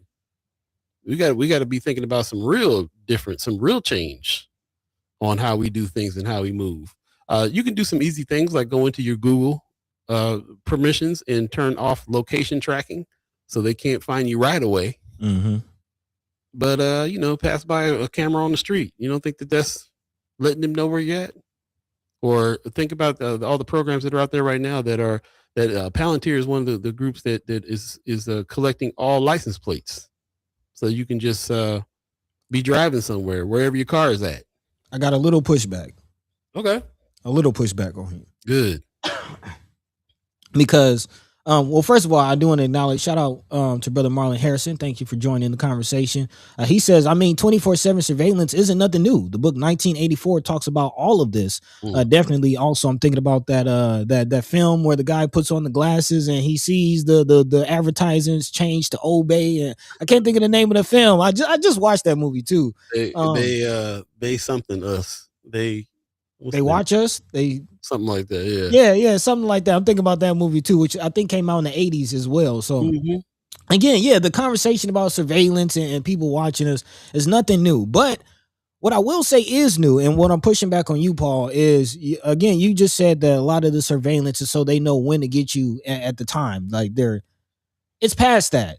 now they're trying to anticipate what you do before you do it. Again, this whole what do they call it, behavioral future markets is a new market, is a new thing that's opening up, and this is the next level of the surveillance. Again, not only are they watching us to the point where they know what we're doing when we're doing it, it's now to the point where they have systems and formulas and processes to predict what we're going to do before we do it, which is an issue with the surveillance, because now they're going to start deeming people domestic terrorists and flagging people for crimes that they might commit before they commit them.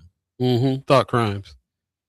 That's 1984 stuff too. That's Minority Report stuff, right? Yeah, Minority, man.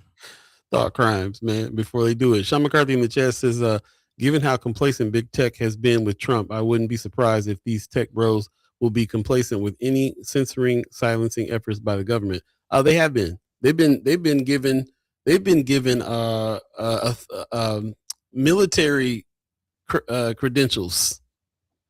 The tech bros. Classified. Yeah. I mean, they're who's standing behind Trump when he was inaugurated? Yeah, all the oligarchs. Also, where Mama God said something cool too. What was that? Where was that at? Why you look for that? I'm gonna throw out. They said MAGA was Meta, Apple, Google, and Amazon. That's you want to know how connected the oligarchs are? Bro, they paid for MAGA. Like, I didn't put that together. That's crazy. Mama God says they can use all this tech to police to us and micro marker to us, but market. But they can't seem to find the missing babies. Oh man, come on, man. That's the whole other side of the surveillance. But they don't know where the babies went. Pops in the chat says Dina Powell McCormick, a former deputy national security advisor in Trump's first administration, and Meta just appointed her as its president and vice chairman, a top executive role at the company. There you go. He says, this is the straw that broke the camel's back for me and why I'm leaving social media. We talked about Pops leaving social media. So he's going to leave everywhere but YouTube. And I have a feeling you probably we probably the reason why you're staying on YouTube. I don't know. Maybe. Yeah, that in poker tournaments. So we gotta, I don't know what you're going to do, but we got to figure it out. But I'll tell you what, I consider it all the time. I actually look deeply into what there is to do, because this analog religion movement is huge, and there is a lot of people that are figuring out.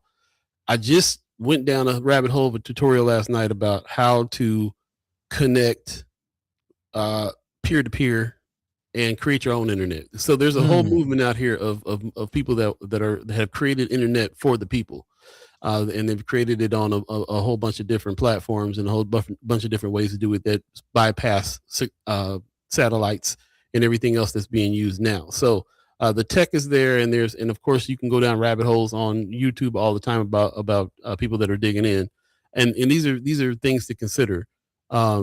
But you're talking about changing up. It's the equivalent to me of you living in the city and working in a state building or something like that, and then all of a sudden you just decide you're gonna go out to the country and just start growing squash and stuff and just live off the land. Like, it's that drastic of a move for us to step back from the convenience of how it is that we have been connected in order to go analog and figure out how we can do what we need to do at that point, especially now that we're a couple generations in with people who are fully dependent on this.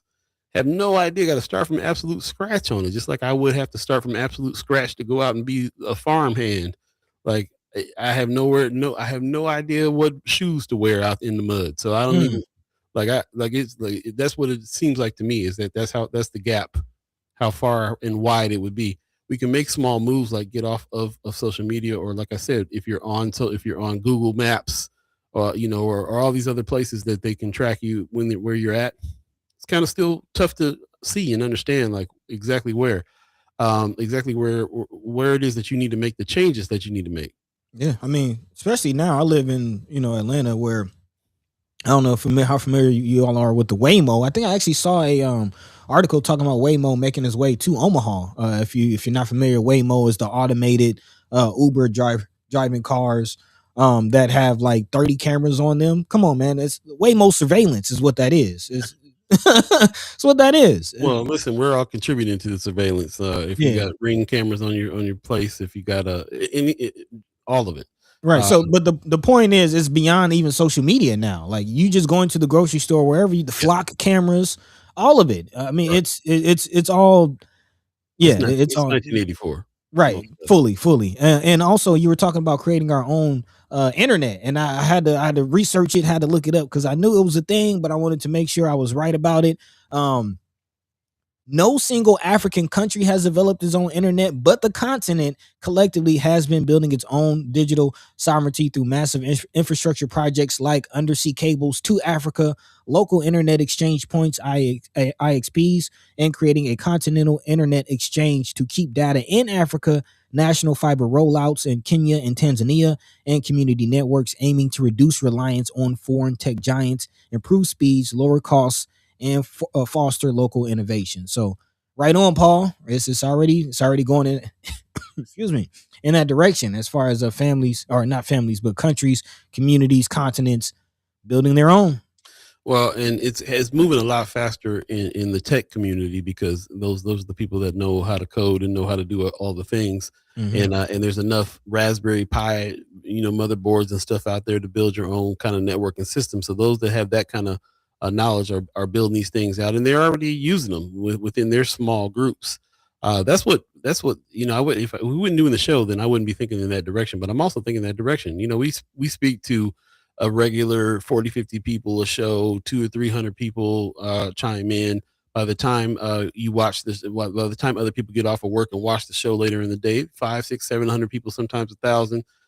There's a small enough group for as far as I'm concerned, that if we had to decide that we had to get off of all these things, we could find other tech means to stay in touch, but it would take a little bit. It wouldn't be just as easy as jumping on your phone and checking it out that way. It would take a little bit. And this is what's happening. It reminds me of a few years back, we were partnered with DJ Kethro and them when they were putting the jazz nights together, and they were actually throwing parties on Zoom calls. And it got up to 50, 60, 70 people that were in a particular Zoom call. And it turned into kind of a family of people that kept coming back to it. And you kind of check in with each other, have side conversations, all kinds of stuff. And it just hit me that these cats are the first ones I've seen using that kind of technology to stay in touch with a group of people, which is ultimately what we're talking about here. Staying in touch with each other in order to keep relaying information to each other in order to help each other and also just stay in tune with each other as well. Pops lives in a different state that I live. If he don't show up to the show here in 2-3 days in a row, I'm worried because we kind of stay in contact this way. I'm just same way with you and your mom. If Mama God ain't around, you're gonna call, hey, what happened? What's up? You ain't been on the show for a week. Right. So and we do that with everybody. I've called other chat chimers and other people, like, haven't seen you around. What's happening? Good. And that's because of what we built. So we're going to continue with that. It's 8:32 right now, if you believe in the concept of time. We're going to, I want to kind of change gears a little bit when we come back from the break. But first of all, yes, They Live was the name of that film. Yes. Roddy Piper. And that was the legendary. That's funny how each decade that comes back up, like how legendary that film was. It's a legendary film. Actually, if you haven't seen it, go watch it, and if you have, definitely go check it out. It's actually a scene when they're fighting that's pretty interesting. It's a long alley fight scene. And the kind of director's notes, Roddy Piper said he wanted to make that scene drug out to kind of illustrate how hard it is to get people to wake up to what's right in front of them. So yeah, check it out. I forgot about that scene. Yeah, that was. He gonna make you see something. Yeah. It reminds me of certain chat chimers that we have in here. It's gonna wrestle the point in you. Wanda Lewis in the chat says, if you Google info now commercials, what you Google begins to show up as informational advertising. Yeah, we've been seeing that early on. That was kind of the thing. Like, how am I just saying something or whatever? And then all of a sudden I'm getting all these ads. I actually realized the other day I use that. I look up something like, where do I even go to find that? Let me just type it into Facebook real quick, and then I just get all the ads for it. And I actually shopped for something that way once. Like literally, like okay, I need to get some lighting for under the cabinet. Let me just say that out loud, and every lighting company started showing up in the feed, and I was like, I'll pick this one. All right, I was like, I now have used that algorithm to shop. Let me see. Wow, I need $1 million. I need $1 million. Working on. Well, don't do that because then we're gonna get all the. That's crazy. We'll take a quick break and come right back. You're listening to First Guy Omaha in the morning. In the morning. Paul B, buddy to God. Stay tuned, y'all.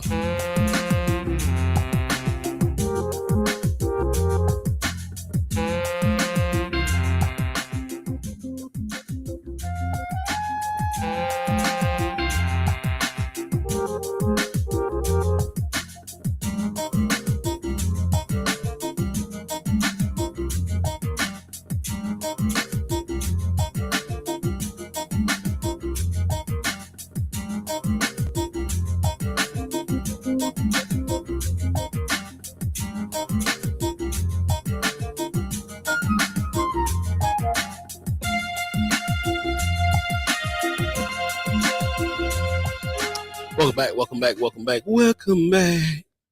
First Guy Omaha in the morning. Paul B, buddy to God. Appreciate you guys coming back with us. You guys been paying attention to Flatwater Free Press, our partners over there? Because they have really been expanding and putting some things out that have been really interesting. This is one that was super interesting to me. This North Omaha Castle added to the National Register of Historic Places. Really interesting article. Highly encourage you go check it out.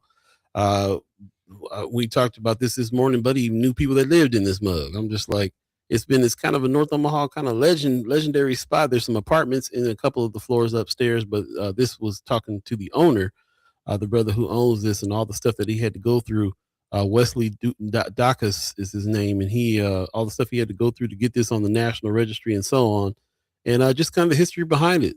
Really interesting house. It actually is a house that housed folks that were on the run back in the day, and that kind of pairs with this exhibit that's happening over at the Durham Museum, the Green Book. This house was actually in the Green Book Registry. So that's how that tied together. This house was actually in the Green Book Registry as a place you can go to if you're traveling while black and need to be somewhere safe. Jungle Brothers on the run, y'all. Jungle Brothers on the run. So that's a great article. I definitely highly encourage you to go check that out. Flatwater Free Press is doing some big things.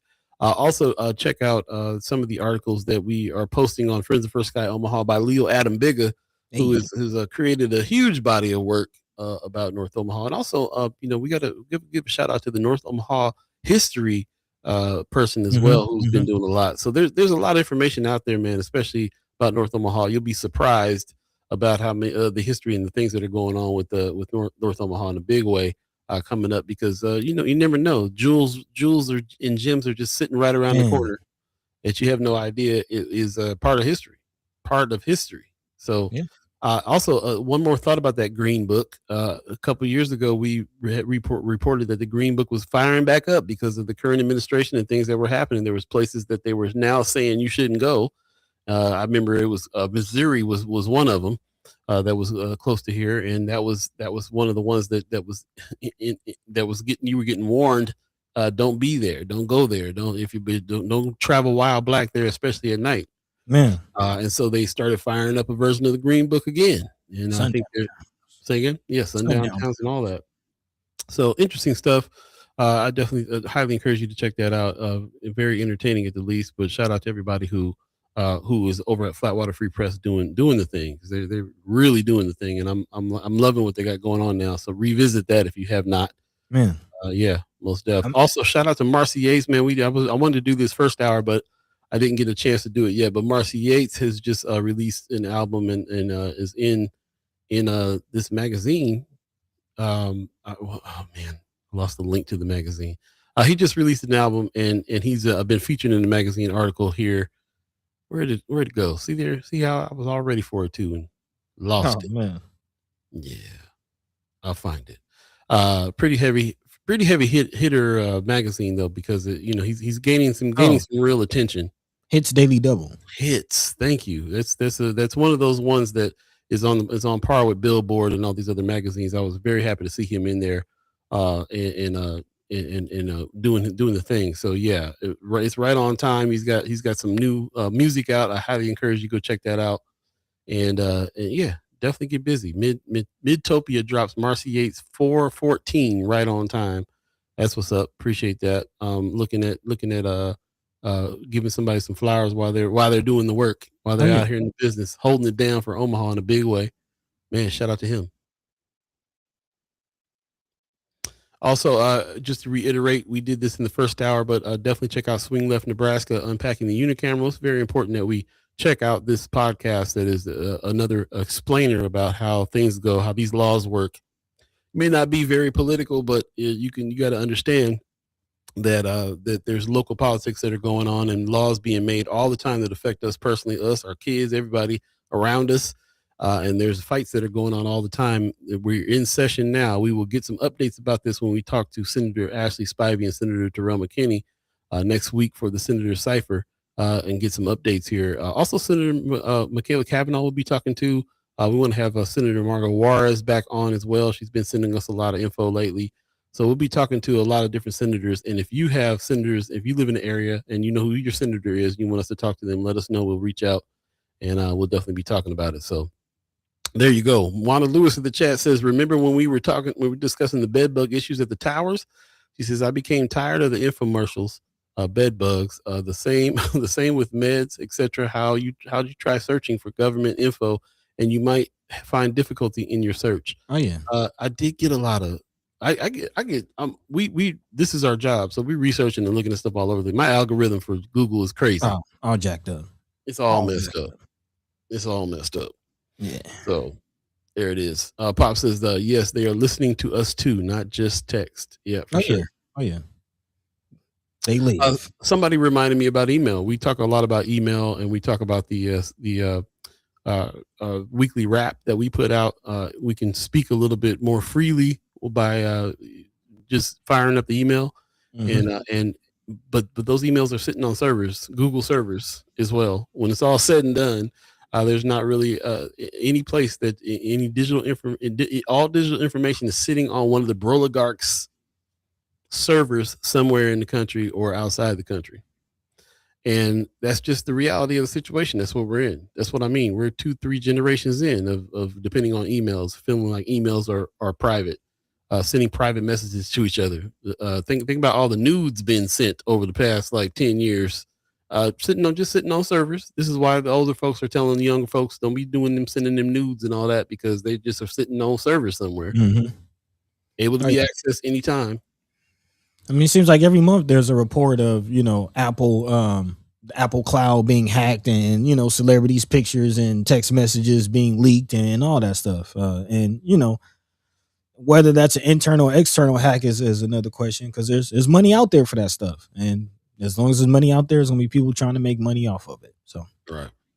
There you go. So anyway, we're just talking about all this so we can kind of all, help us too. Like we're all trying to come to a balanced view of how it is, what it is we need to do, how it is we need to move in this day and age. And it's very important. It's connected to what's going on in the Middle East. It's connected to what's going on in it's connected to what's going on with cop cities popping up everywhere. Everything that we're talking about is the first line of defense is communication.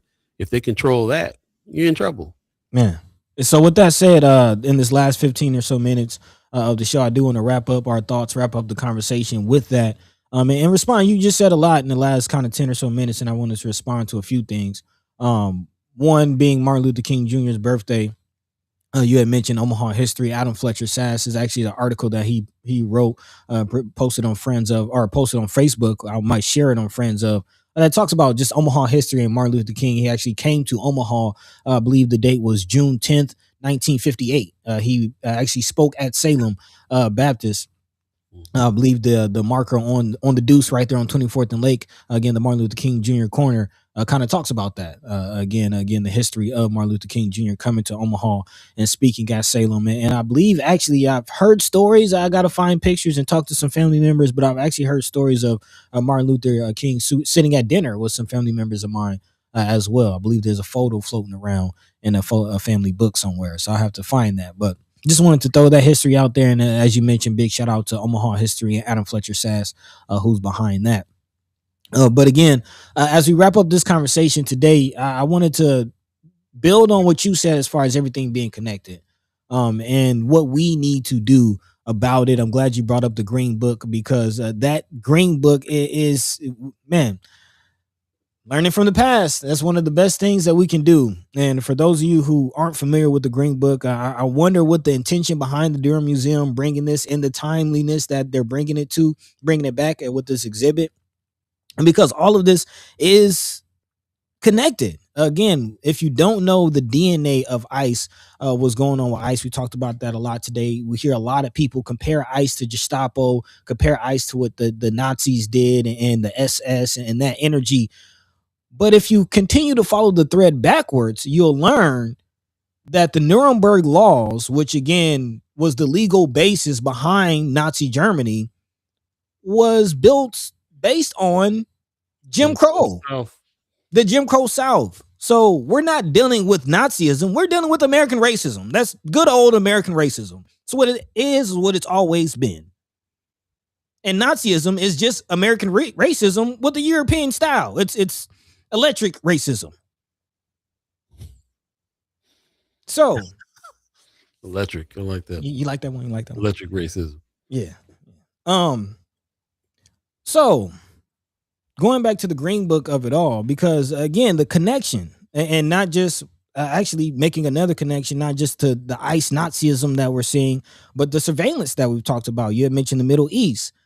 If you don't know, a lot of the surveillance tech companies that are developing these things are Israeli-based companies.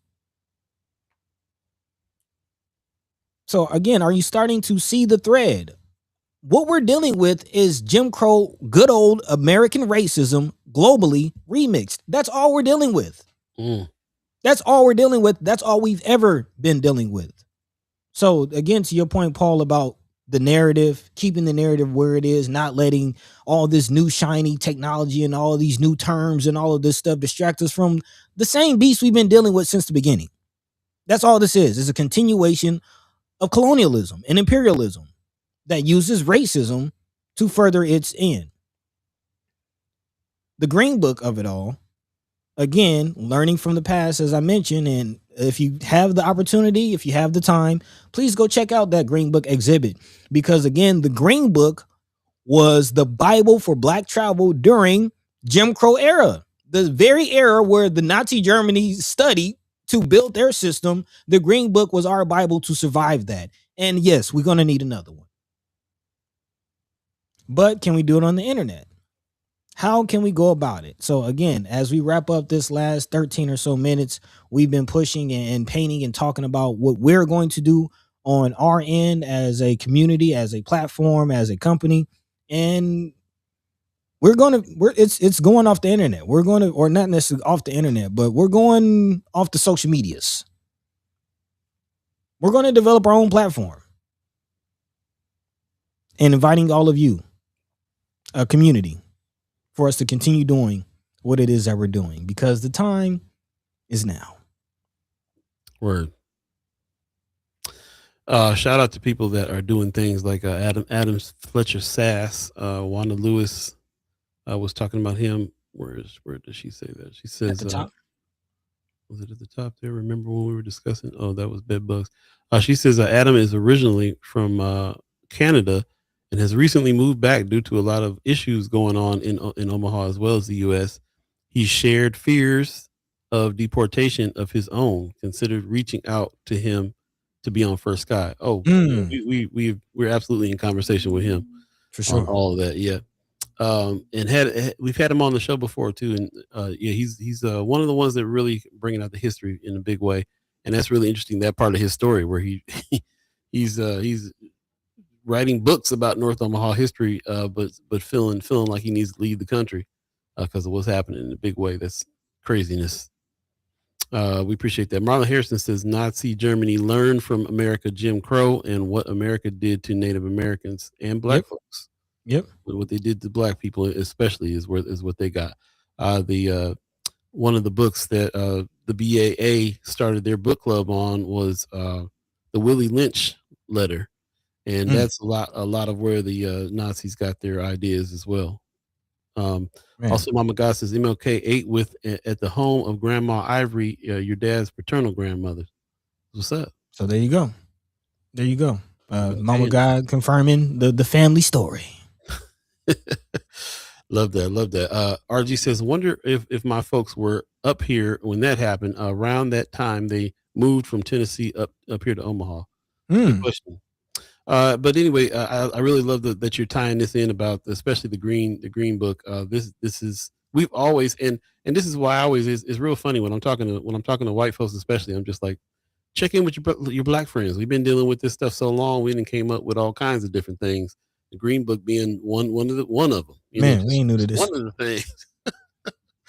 Yeah, a lot to that, man, and to be able to really kind of take care of ourselves is really kind of the issue here. Is really the issue. So that's what we're going to be all about, as well as and it takes all kinds. We have people that are out here fighting the fight head on, and we have people that need to be protected. So this is good that we have people fighting the fight head on in a bunch of different ways as well. Really interesting how these things come together, and just to mark that this is the day that everybody's really thinking about Dr. Martin Luther King. Hey, reiterate to people how closely he was in ideology to Malcolm X, and how they worked together towards the end, and what it was that he was on his mind. He was quoted as saying, he feels like he was trying to integrate his people into a sinking ship.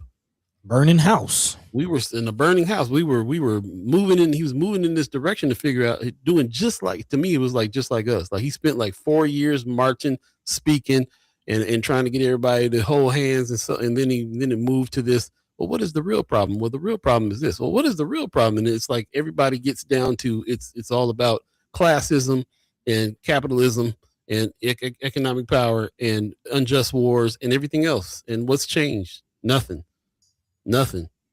And like I said, I hear modern day speakers now, they're saying the same exact thing, not knowing that they're saying exactly what he was saying in his last speech. Man.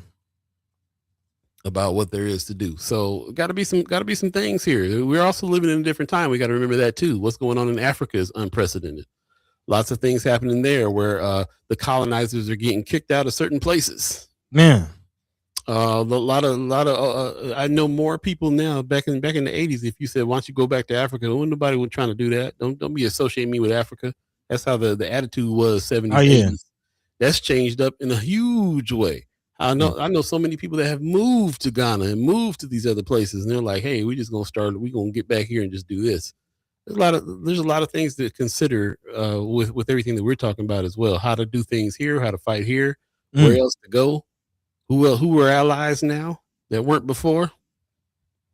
Canada just declared they kind of teaming up with China a little bit on some things. Really? I didn't hear about that. But have you, on the Africa tip, have you seen what IShow Speed has been doing? Are you familiar with IShow Speed? Yeah. Shout out to IShow Speed. If you don't know, he's one of the YouTube streamers, YouTube Twitch streamer IShow Speed, but he's a young man that's been touring around Africa, and a lot of millennials, a lot of Gen Z, Gen X, they're responding to it. They're like, man, this is giving a whole glimpse. It's kind of erasing the old African booty scratcher trope. Like it's doing away with all of that. I know y'all remember that. Hey, we got some unpacking to do. Africa's the motherland. That's the homeland, and it's beauty out there. Yeah, that's I real. give a shout out to Native Tongues and everybody who was early hip hop that really kind of started changing people's minds on that. Man, African bottom. When you think about Q-Tip and everything, everybody coming out in dashikis and stuff like that, like everybody was like, what? It was right at that era where he was like, you don't want to be associated with Africa. Mm-hmm. And then here are these cats coming like, we are the Jungle Brothers. You know what I'm saying? Like, Jungle Brothers on the run, y'all. Shout out to Native Tongues. Shout out to everybody that was on that tip, man, in a big way. I came from a family that was very pro-black from way back, so it wasn't no surprise to me to hear about the accomplishments of black folks in Africa being the motherland. But I grew up around a lot of people that didn't get it, didn't know it, didn't understand it. It's still a fight. It's still a fight when you think about it. To move past the master narrative about ourselves even. Yeah. So again, man, shout out to the African Black Agenda Alliance, and the books that they're passing out and the work that they're doing and trying to combat that. There you go. Kimber in the chat. I forgot to say hello to you earlier. I apologize. She says, my dad lived in Nairobi for a while, so I grew up surrounded by Africa, and I'm so glad. Heard that. Man, it's a beautiful thing. I mean, really, we all did. You just didn't know what you was looking at. I mean, even our number system is Islamic. It's Islamic numerical system. Even our date and time system is European.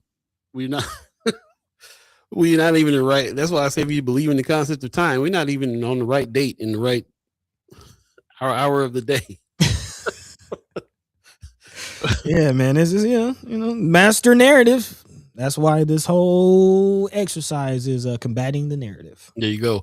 We keep saying that. You keep hearing the same master narrative. I just want to reiterate to people who haven't heard me say this before, but one of my favorite writers is Toni Morrison, and she always talked about the master narrative. She wrote books that were for Black people with Black people's perspective, and was actually accused of being racist because she did not write from a white perspective.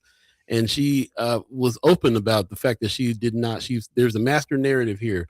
Who's beautiful? Who should be? Who's the criminal? Who's this? All these things are what we want to call the master narrative, and we want to write and combat that by changing the narrative, by straightening that narrative out, because that narrative is something that people have to put out there in order to stay in power. And I'm not about trying to help white folks stay in power. She just was like, don't care what don't care how the gaze, the GAZE of white people looking at us. We don't care about that. That's what we care about, what Black people think about other Black people, and that's what we're writing, and that's what we're doing, and that's always been something that's been attractive to me, and it really informed how it was I wanted to approach journalism, the news, dissemination. There's a master narrative on Channel 7 that happens every time they try to act like there's nothing but shootings going on in North Omaha, and that's something that we combat all the time. Pops in the chat says, yep, your pops was one of the first Black kids to grow an afro in junior high in the early 60s. So I took a lot of flack. Yeah, man. You got to forget about that too. We look at it and laugh about afros and stuff back in the day, but it was a revolutionary act to grow your fro out back in the day. Man. And you were also getting bullied by other Black folks that thought that was not the thing to do when their hair was all straightened out. Go watch Malcolm X again, bro. But it's crazy now because if you look, there's communities in like Indonesia, the Pacific Islands that proudly wear their afros, and you start to see, and just globally, while we talk about this, if you kind of look at geopolitics and pay attention to that type of thing, there is a shift globally where not only are countries kind of getting tired of colonialism and imperialism, but starting to kind of change their tune on how they view Africa. As well, looking like that might be, a lucrative partner, not just somebody to take advantage of.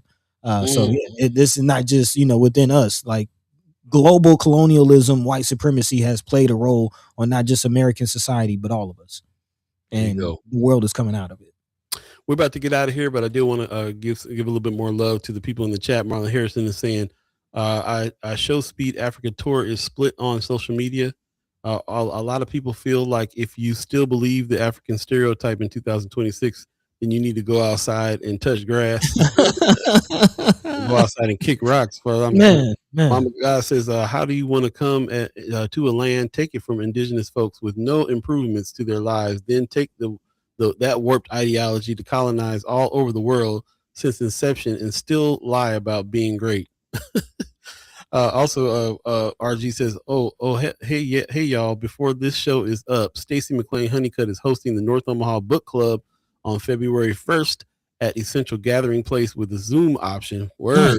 Nice. We'll get in touch with her and definitely pick that up for sure. He says the first book is going to be Post-Traumatic Slave Syndrome by Dr. Joy DeGroy. Hey, that's what's up.